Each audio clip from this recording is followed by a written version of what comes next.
this month's webinar for the Scaling Up Call to Action initiative. As many of you are aware, the National Park Service has a call to action list of items that we'd like to accomplish for the 2016 centennial. And the Scaling Up initiative is number 22 on that list, and it focuses on large landscape conservation.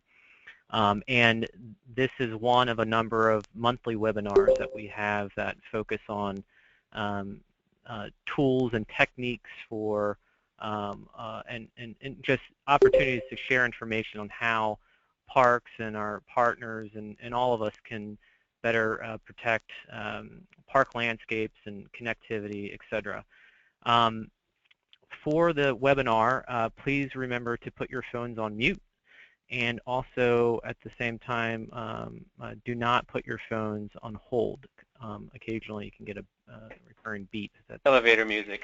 Yeah, that can be quite annoying. So, again, please just put your phone on mute until later on in the call. We'll have some time for Q&A. And with that, I'm going to pass it on to John. Great. Well, thank you, Brian. Again, this is John Putnam with the National Park Service International Affairs Office, and it's a real pleasure and honor for me to introduce our speaker today, Dr. Graeme Worboys. He really is a great resource for all of us interested in conservation, international conservation, and today's topic, connectivity or large landscape conservation. Graeme currently is an adjunct fellow at the Fenner School, which is part of Australian National University, and he's the co-vice chair of the World Commission on Protected Areas Connectivity, Conservation, and Mountains Group, as well as the co-chair for the Technical Advisory Group for the United Nations Environment Program's World Conservation and Monitoring Center's International Connectivity Conservation Initiative. So again, someone with many years of experience with dealing with large landscape conservation issues. He's a protected area management specialist consultant now with over 42 years experience as a partner and policy manager, having worked over 27 years as a park ranger, park superintendent, regional manager, and executive director in Australia's national park system. Most recently, Graeme is the lead editor and author of a book that was just launched last year at the World Parks Congress in Australia on protected area governance and management, an e-book which is available online. And for those of you interested, we can certainly links to that. It's a great resource in all aspects of protected area governance and management, including connectivity conservation. And with that, Graeme, I think we'll let you take it away. Thanks very much, John. I'm just shifting controls to you right now, Graeme. Yep. Okay, I'm just bringing up my screen. It's really quite a privilege to be talking to you today, and my topic deals with international connectivity conservation. And what I'll be covering is a little bit about the International Union for the Conservation of Nature and some of the current work that's happening with the United Nations program, which is really quite exciting, and you should be aware of this. But then I'm going to focus on two fantastic parts of the planet, the Falls-Terai Arc landscape, and in my own country, Australia's Great Eastern Ranges, and we'll cover those. There are two connectivity conservation landscapes, so we'll have a look at a glimpse of those. So the International Union for the Conservation of Nature, by way of introduction, is an extraordinary organisation. It was established in 1947, currently has about 1,300 voting members, but it has a huge array of volunteer experts right across the world in 185 countries, 15,000, and they're all happy and willing to donate their time to, in effect, conservation of nature. So it's quite remarkable. They have a secretariat and about 1,000 staff work with that executive right across, again, the world in 45 offices. The vision focuses on a just world that values and conserves nature and the mission of IUCN is to encourage and assist societies to conserve the integrity and diversity of nature. Pretty important objectives. It has 6 commissions, the IUCN. I work with one of the 6 commissions. Most people have heard of the Species Survival Commission. Many people have heard of the World Commission on Protected Areas. And I've illustrated this point with the number of protected areas around the world. In the 1960s, we were dealing with about 2,000 protected areas or national parks at the first World Parks Congress. In 2014, we're now dealing with 207,000 protected areas. It's really been one of the great peaceful transformations of planet Earth, and something we all can be proud of. But IUCN provides a lot of guidance material for the management of these protected areas. So I'm a co-vice chair, as John has said. I look after connectivity, conservation and mountains as part of my job on the executive of the World Commission of Protected Areas, or the steering committee I should say. And I've illustrated again the relationship between mountains, the brown areas on this diagram, and the green areas, which are protected areas. So it's a very large proportion of planet Earth that are mountains, and it's a privilege really to be working in this field.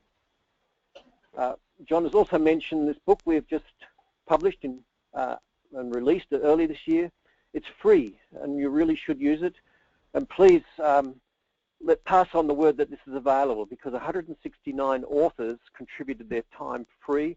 These are the best authors in their subject areas for planet Earth, and they've contributed their time to generate this book.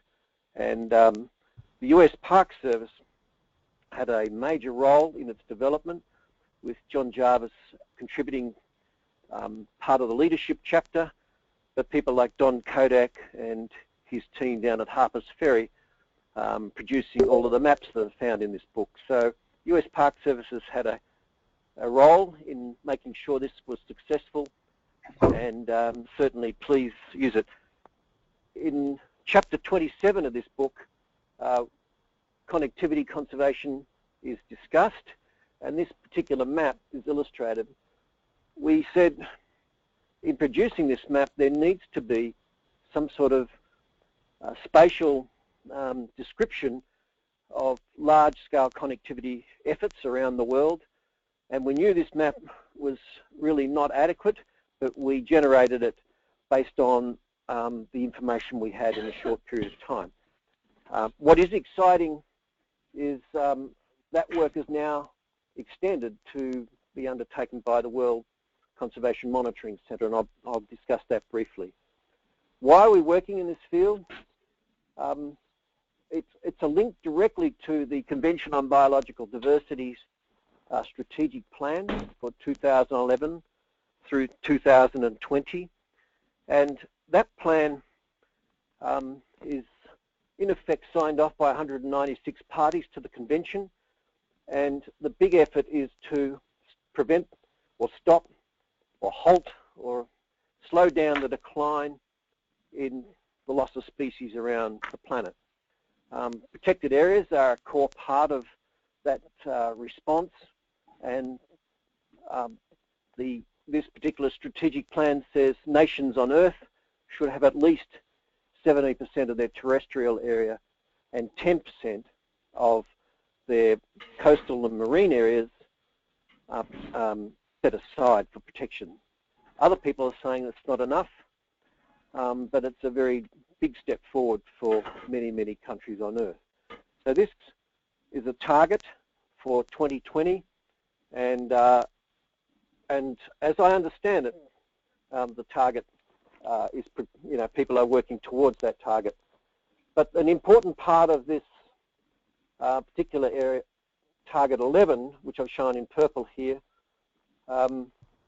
is that people recognize that protected areas in their own right, if they're not interconnected into the landscape or with other national parks or protected areas, they become islands.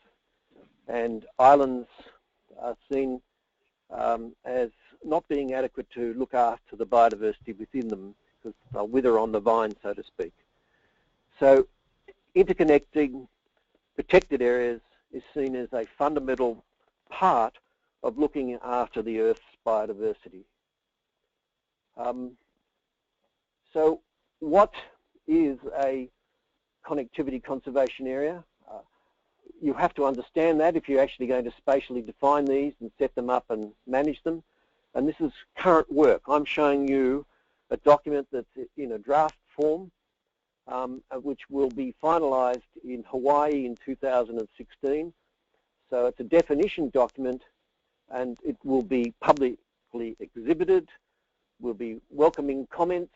There'll be a consultation draft released in 2 weeks or so, and the definition of a connectivity conservation area will be finalized and formalized, as I said, late next year. Once that happens, then we know exactly what these areas are, then they can be formally recognized.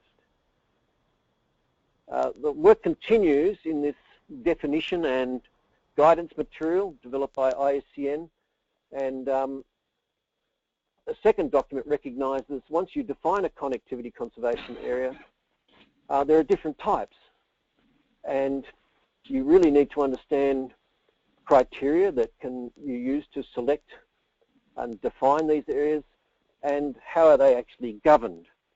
So this diagram is work in development.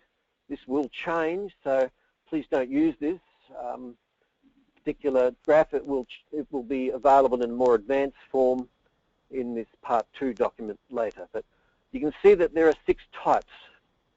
Type 1 is a terrestrial connectivity conservation area, and I guess Yellowstone to Yukon would be an example of that. The marine connectivity conservation area, and migratory species.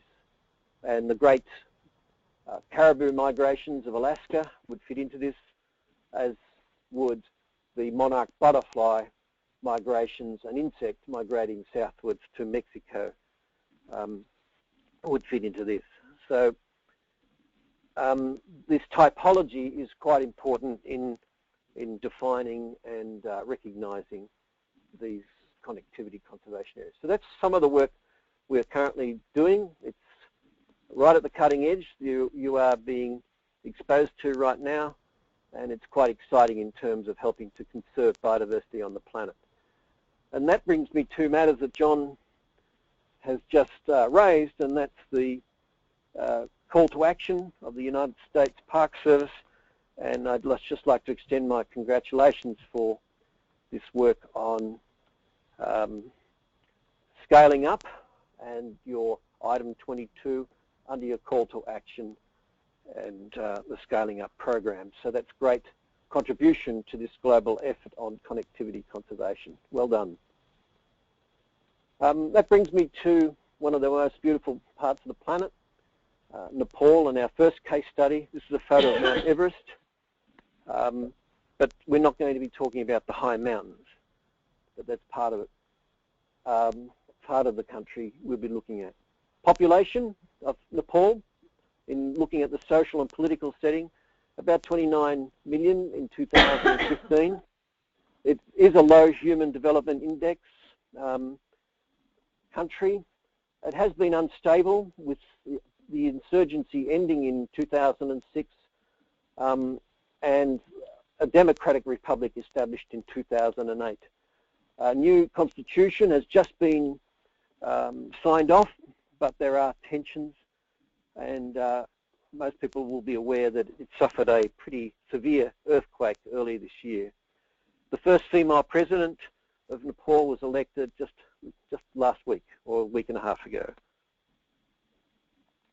In terms of biodiversity, it's really quite exciting. This map shows the biogeographic realms of Earth. There are 8 of those recognized, and Nepal is sitting right at the juxtaposition of the Indo-Malayan and Palearctic biogeographic realms. It's about 1.1% of the Earth's land surface, and it's quite rich in biodiversity with many species of mammals, birds, reptiles, amphibians, and 3 ecological regions. And you can see from this slide The mountains I've already illustrated. The hills, they call them, up to 3,000 metres, and the terai, which is flat. And this is the landscape of the terai, and the terai arc landscape extends through into India, and it's quite large. It's about 49,000 square kilometres. I'm sorry, I'm using metric measures here, but we will only deal with Nepal's terai arc, which is about 24,000 or 23,000 square kilometres. In that area, quite a large number of people, 6.7 or so million people, low annual average incomes of about $100 per annum, very rural, poor people, a very big reliance on agriculture and livestock and fodder from the forests, and also wood for cooking fuel from the forests. In terms of biodiversity, that same landscape has two ecoregions, WWF's ecoregions, in terms of the rich grasslands and the monsoonal broadleaf forests. Endangered species are present, as is the Chitwan National Park, just a brilliant World Heritage property, and 3 Ramsar sites. So the endangered species include the really magnificent one-horned rhinoceros, the Asian elephant, and the Bengal tiger. Just fabulous species for planet Earth. And the tiger habitat parallels the terai landscape, and you can see in the bottom right-hand corner the red area of Chitwan National Park. It's a refugia and core area for the tiger, but it migrates along that corridor. So some of the threats that need to be managed: growth in population, deforestation, you can imagine, from collection of fuel wood and clearing, fragmentation of the terai forests, overuse of some of the resources. Poaching has been a huge problem, which authorities have had to deal with, and human-wildlife conflict, overgrazing by livestock, natural impacts, fire, floods and landslides, and climate change also having an effect. So with the terai arc landscape, the government of Nepal initiated a program in 2001 with WWF Nepal as a major partner and implementer of the program on site. They focused on the landscape in dealing with these issues I've just mentioned, not site-based, which was a big step forward in 2001. They used the eco-region as a conservation planning unit, and they focused on the large landscape scale protection and conservation of those species I've just shown. And in particular, making sure the protected areas really are protected, especially from poaching, and corridors and the restoration of those corridors and bottlenecks that exist. So if we look at that spatially, you can see they've been quite strategic and identified in the blue areas key corridors and bottlenecks that really need to be dealt with to make sure that there's movement possible along this terai arc landscape. WWF has clear vision and goal, basically to look after the place, the biodiversity, the forests, the soil, watersheds and so on, but also to work with the community. And I've illustrated their action. They have a very sophisticated plan, and they work closely with the Nepalese government. And the photo shows a biogas burner here, and this is a replacement from, collecting fuel wood locally. But the various initiatives, if you go around that circle, identify they're working at driving a common vision, working at the grassroots with institutions, actively undertaking work like restoration, working with wildlife and wildlife specialists, with looking after resident tigers and even translocations of species, and then focusing on sustainable livelihood for people and working with them and with cooperatives and so on. So it's really quite exciting work that they're doing in undertaking their protection of conservation. So it's working with the community in this landscape. And what are the results of that work? In 5 years up to 2014, the tiger population increased by 63%, 198 individuals, which is quite a remarkable achievement. The greater one-horn rhino, up by 21%, and that's been the particular target of poaching, and they're really very proud that in the previous year they had 0 poaching of rhinos during that time, and that's the 3rd time in 5 years, and that's across the board, working with police, working with local communities, basically making that happen. It's just an outstanding result.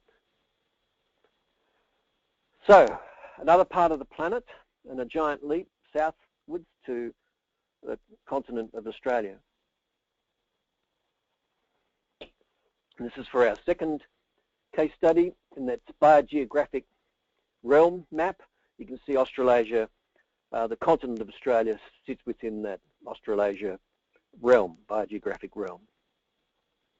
In terms of its geography, you can see it in juxtaposition here with the 48 states and some other countries, but it is the largest island on Earth and the smallest continent. Its population is about 23 million, so it's quite small in numbers. It's a democracy. We have a federation of states politically. We have a high human development index, and the federal government, under our constitution, looks after defence and trade, and the state and territory governments are responsible for land management and so on, which is why we have individual park service organisations in each of the states. The biodiversity of our country, it's one of the 17 mega diverse biodiverse countries on Earth. The US is another one of these mega biodiverse countries. We have 85 bioregions, and most of the animals are really not found anywhere else on Earth. So 357 mammals, our birds, frogs, reptiles. You can see our reptiles, mostly the endemicity is the highest on Earth, same with our mammals, and we're number 2 with amphibians, with birds. It's a special responsibility Australia and Australian conservation has then because of this high endemicity. The distribution of our species across the continent is not even, and you can see a very large concentration of terrestrial vertebrates and some selected vascular plants and invertebrates. So this is not an all species map, but it shows a concentration on our east coast. Now, east coast is better watered than most of the country, and you can see the greenness there of the eastern fringe of our country, and it includes tropical rainforest in North Queensland within this zone. And when you consider that these forests are 80 million years old, I mean, that statement just rolls off the lips.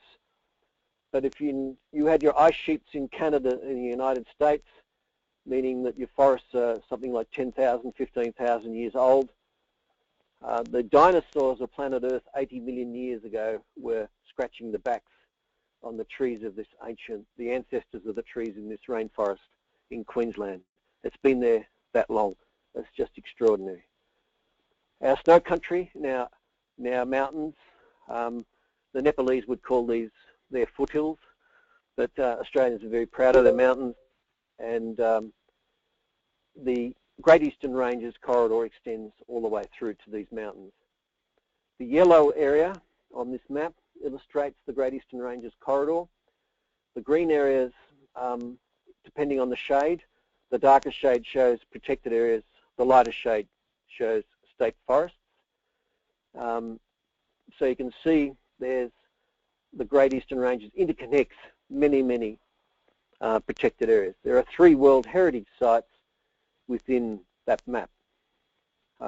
3,600 kilometres north-south, 26 degrees of latitude, and that's the equivalent, I guess, for your entire Rocky Mountains range from the Canadian border to the Mexican border, plus a bit more. So it's really a huge part of Australia. And it covers 3 states and a territory, and it also overlaps with the highest population density in our country. In terms of biodiversity, the Great Eastern Ranges has 14 of the country's 85 bioregions, but it also includes the richest area for birds and the richest concentration of Australia's mammal species, as well as many protected areas and the World Heritage Sites and Ramsar sites. Some science work has shown the interconnectivity that still exists within this corridor. This is part of the Great Eastern Ranges corridor. The dark purple colour is our protected area system, as well as state forests, and the green, darker green areas shows where there's functional connectivity that still exists. So it's not a pipe dream to have a corridor with functional connectivity for species within this part of Australia, and it's an opportunity really to see that protection. This is a map that shows the bird movement within this corridor. We don't have the very large carnivores of your grizzly bears, for example, and the movement of wolves, for example, in your country over very large tracts of country. But we do have many species that are dependent on the connectivity, our arboreal gliders, our brilliant birds. In a country that has a boom and bust cycle, massive droughts, and then massive floods and so on, the Great Eastern Ranges becomes a refugia for these bird populations, in this, especially to retreat to in those harsh times. More analysis shows that the vegetation condition and the blue line represents the Great Eastern Ranges corridor, the outer limit of it. And if I go between slides here and I'll go back, you can see the change in tone. And this type of analysis shows forecast changes in condition to the corridor, and again that influences how work is prioritised.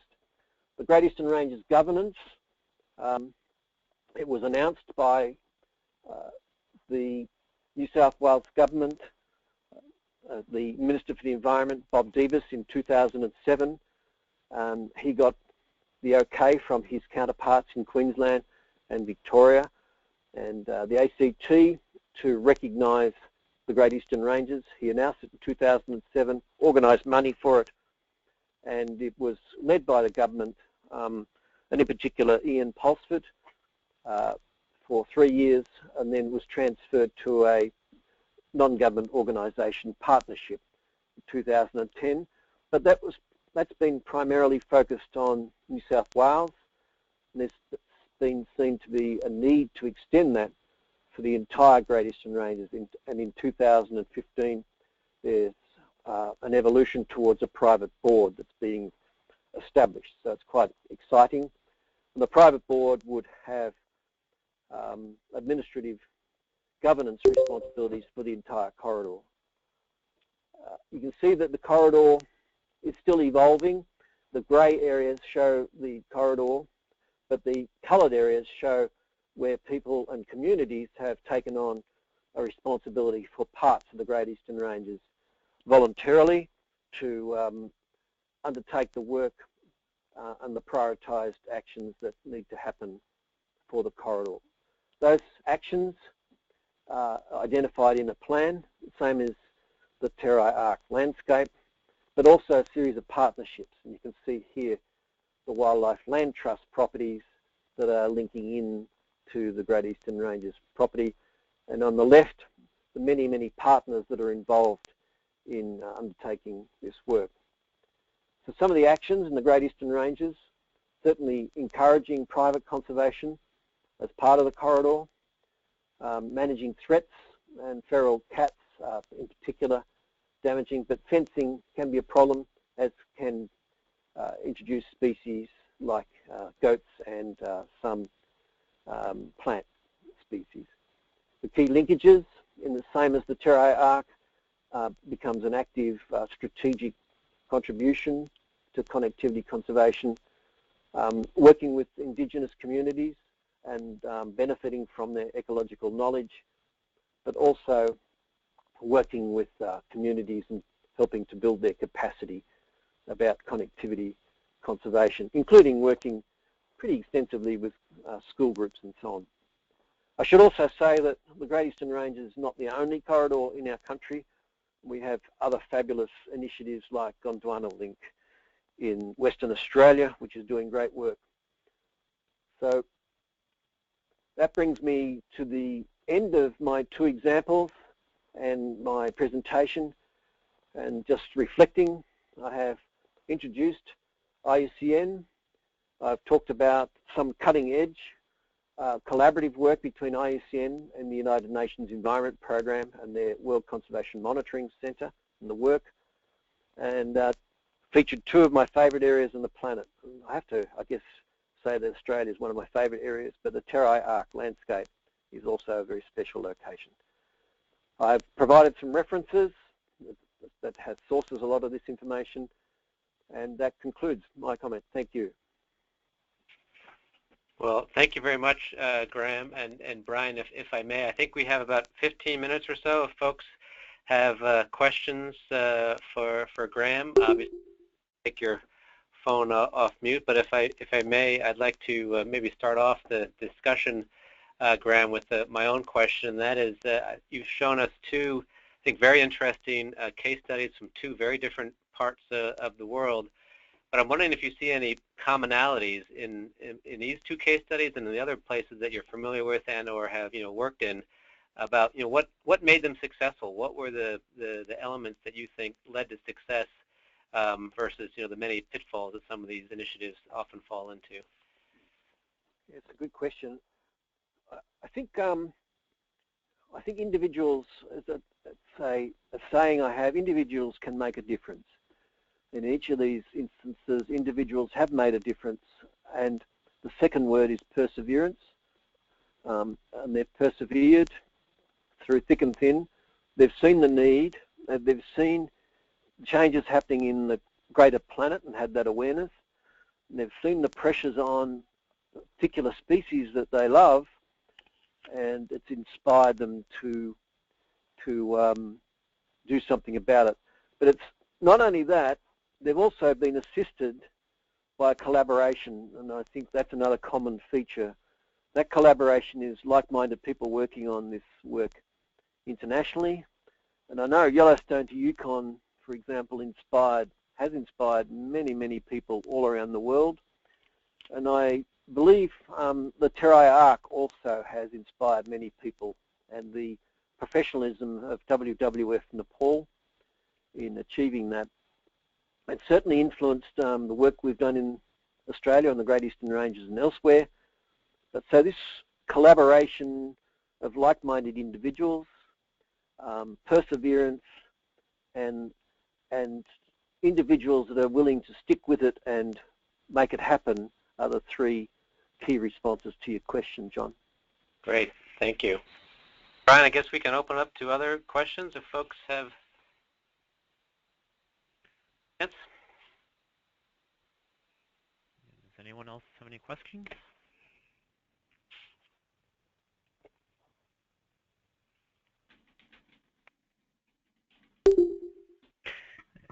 Graeme, this is Brian. I guess I have a question.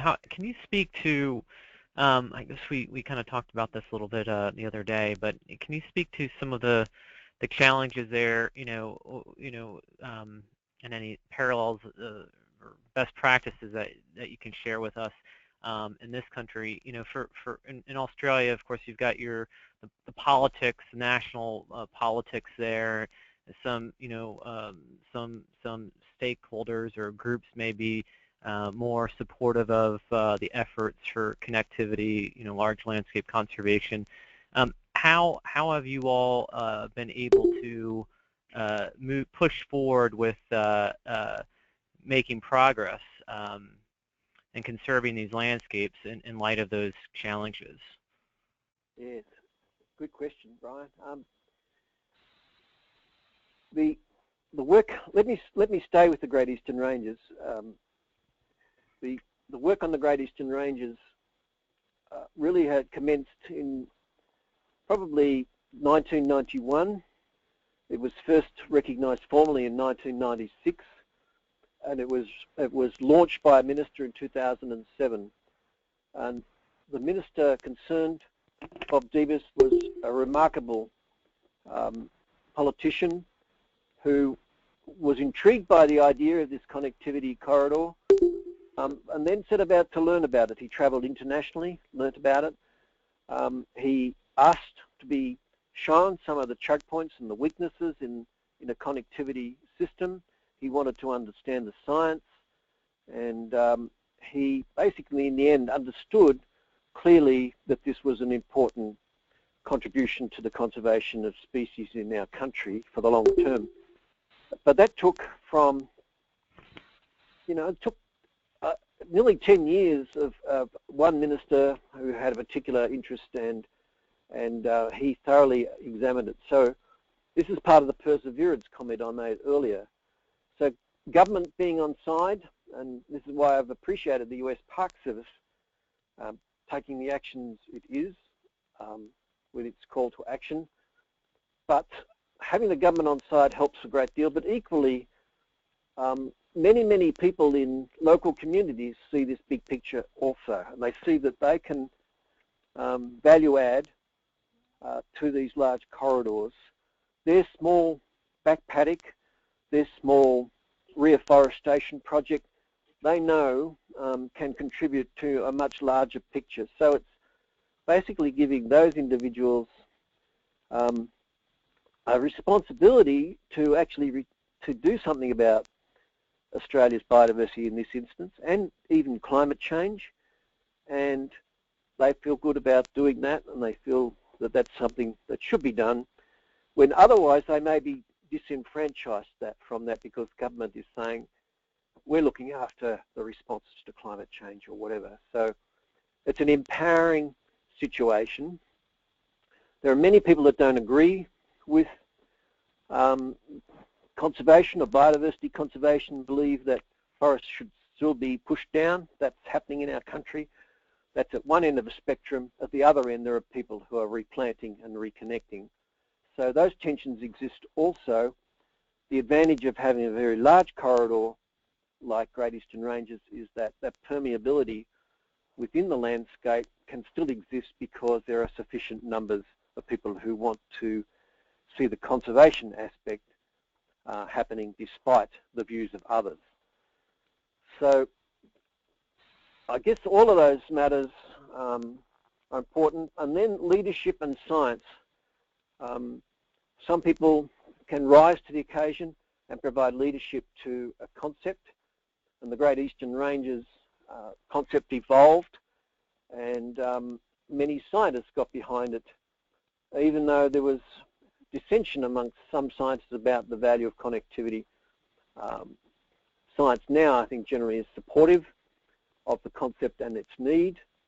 And so the merging of all of these influences, individuals that want to make a difference, leaders who wish to see a large corridor evolve as a response to climate change and species conservation, people that want to do something when other people are still flattening and bulldozing the bush, politicians who want to make a difference. It's emergence and development of partnerships from all of those people that, in the instance of Great Eastern Ranges, have contributed to what is now a consolidated concept. A long answer, I'm sorry. Well, so Graeme, we do have a couple of questions on the computer here. And again, folks, if for any reason you having a hard time asking a question over the phone, you can send questions via the chat box on the on your computer. And I have two questions from Lee Welling. I'll ask the second one first, Graeme, and she's asking, what differences do you see conservation planning and management under climate change versus other stressors? Presumably related. G'day, Lee. Good on you. Say it again.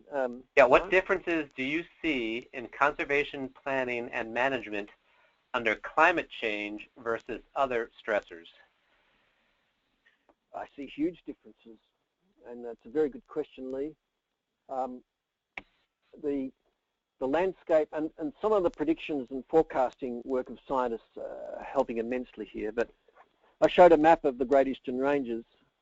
What I didn't show was the bioregions within it, and the modelling for climate change shows latitudinally a huge change polewards, in our instance it's southwards, of many of the environment types, the bioregions for our country, and which means that our conservation efforts will be very different for species in many years to come than they are now.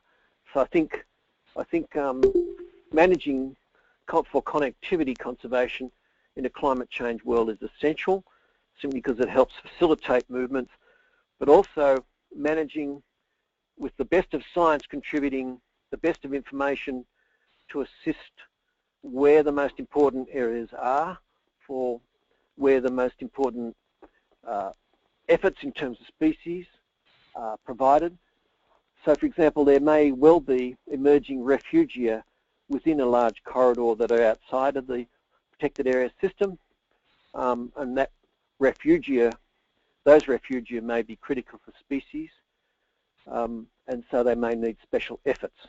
Now, some of that forecasting work has been done by Brendan Mackey and others in the Great Eastern Ranges, so that's already of assistance in understanding the population and the population dynamics of species.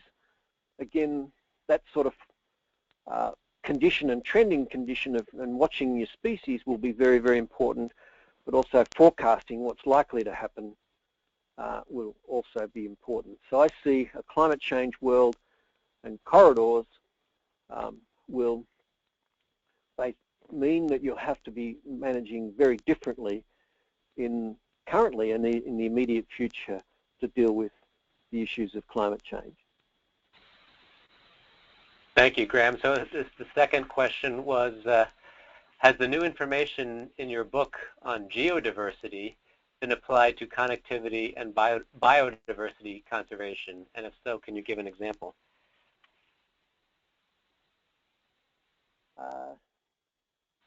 That's a good question too. I think geodiversity assumes that there is a direct link anyway with biodiversity. I'm talking about extremophiles that sit in some of the hot pools.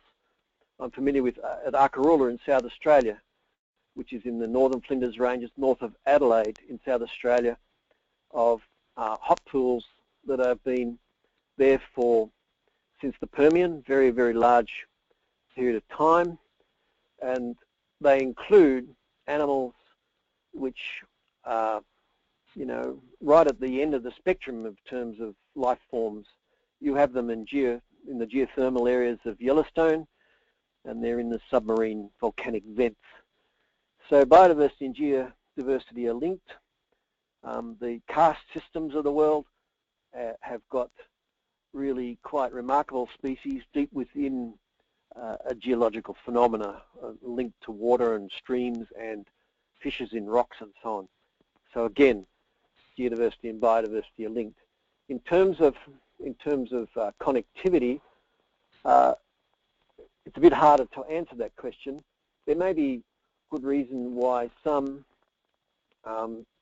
geodiversity features and phenomena need to be interconnected for conservation purposes, and I just can't think of anything on the top of my head.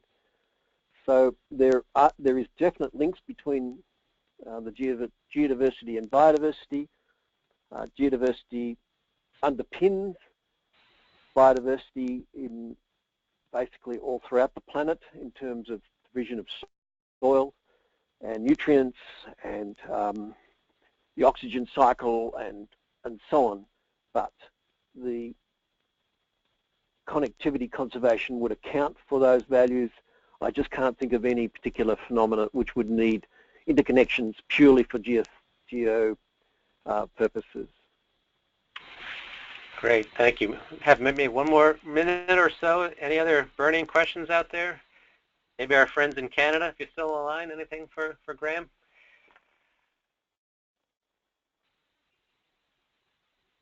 Well, I will take that as a no. So Graeme, thank you very much. I think this has been a great presentation, a very good overview of some of the work that WCPA, you and your colleagues are working on. Really appreciate it. Brian, do we have any info on whether this will be recorded or has been recorded, so if folks want to access this later? Yes, it has been recorded, and I will circulate the recording at a future date here. And I believe next month's webinar will be on a somewhat related topic on migratory species connectivity. This will be presented by Pete Mara, the director of the Smithsonian Migratory Bird Center. I don't know if we have the date in front of you, Brian, but that'll be in early December. December 9 at 3 Eastern Time. Great. Well, thank you again, Graeme, and thanks everyone for listening. It's a pleasure. It's been great experience. So thanks very much, John and Brian. And thanks, everyone Graeme. in listeners. Bye-bye. Yeah, bye-bye.